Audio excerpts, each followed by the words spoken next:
Mənim əsl dostum Elmira xan, Talib Elmira xanım. Bax, onlar üçün bir alqış istəyirəm dostlar.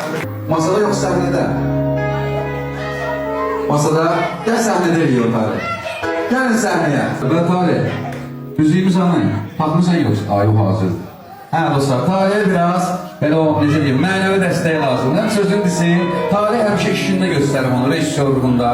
Bizim bir çox kliplərin təqdimatında Talib hər zaman yanımızda olur.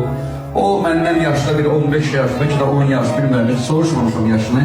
Əslində heç maraqlıdır, çünki o kadar gözəl işlər görür ki, heç yaşına gəlib çatmamışam onun və hər zaman yanında olduğum için çok sağ ol dostum. Bugün de ben senin yanındayım, her zaman kimi. Yaxşı, Talib'in yerine bir alkışlayalım dostlar, ama üzüyümüz kalır burada.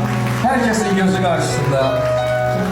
Ben özümde çok xoşbəxtəm ki, bak iki güzel bir günün, iki güzel bir halın şahidi oluram. Alkışlarımızdan dostlar da. Hoş günlerdi bu güzel cütlük, Allah korusun.